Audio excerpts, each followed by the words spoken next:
సోదరులారా, కార్యకర్తలారా, పిసిసి మన రాష్ట్ర ముఖ్యమంత్రి రేవంత్ రెడ్డి గారి నాయకత్వంలో, సోనియా గాంధీ, రాహుల్ గాంధీ గారి నాయకత్వంలో, మరి మన పెద్దలు జిల్లా మన రాష్ట్ర మంత్రివర్యులు దామోదర్ రాజనరసింహ గారు, ఇన్ఛార్జ్ మినిస్టర్ కొండా సురేఖ గారు, వీళ్ళందరి నాయకత్వంలో నీలమ్మదు మన మెదక్ పార్లమెంట్ అభ్యర్థిగా సోనియా గాంధీ, రాహుల్ గాంధీ, రేవంత్ రెడ్డి గారు డిక్లేర్ చేసిన సంగతి ఈరోజు నామినేషన్ రావడం జరిగింది. మనందరూ కూడా తెలిసిన విషయమే. ఒక విషయాన్ని మీ అందరు కూడా తెలియజేస్తుంది ఏంటంటే, గత 25 ఏళ్ల కిందట ఇది ఇందిరమ్మ పార్లమెంట్. ఇది మీ దగ్గర కసి ఉందా? కసి ఉందా? కసి ఉంటే ఒల్లుడు కాదు, ఓట్లు పడాలి. నీళ్ళమ్మదు కాంగ్రెస్ పార్టీకి.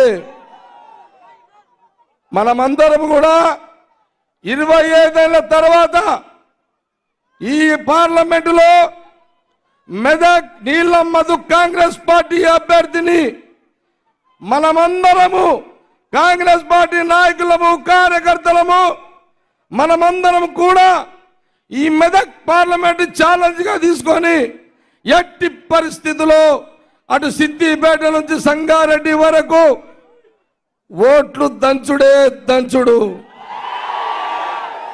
సోదరులారా, 2 పార్టీలు ఎవరు అడ్డం వచ్చినా ఊరుకునేది లేదు,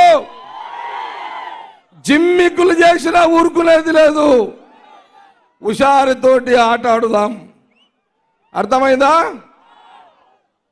నేను ఒకటే చెప్తున్నా, ఏది ఏమైనా 25 ఏళ్ల తర్వాత ఇందిరమ్మ పార్లమెంటు రాహుల్ గాంధీ గారికి మన రాష్ట్ర ముఖ్యమంత్రి రేవంత్ రెడ్డి గారు, ఇటు దామోదర్ గారు, కొండ సురేఖ గారు, హనుమంతరావు గారు, మైనపల్లి గారు, అగో పొంగులేడు శ్రీనివాసరావు గారు,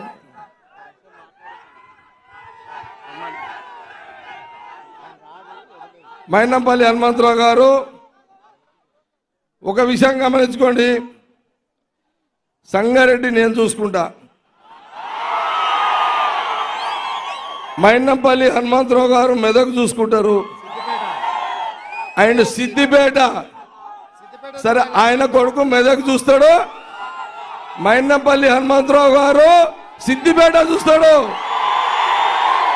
సిద్దిపేటలు ఉన్నారా? ఆయన మీ దమ్ము చూపెట్టండి. దేనికైనా నేను, దామన్న, కొండ సురేఖ, జగ్గారెడ్డి మీకు అందుబాటులో ఉంటాము. రేవంత్ రెడ్డి ముఖ్యమంత్రి మీద చూసుకుంటాడు. గవర్నమెంట్ మనది ఉన్నది.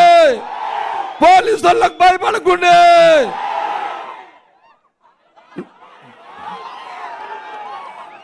నీళ్ళ మధులు గెలిపించుకోండి. రైట్.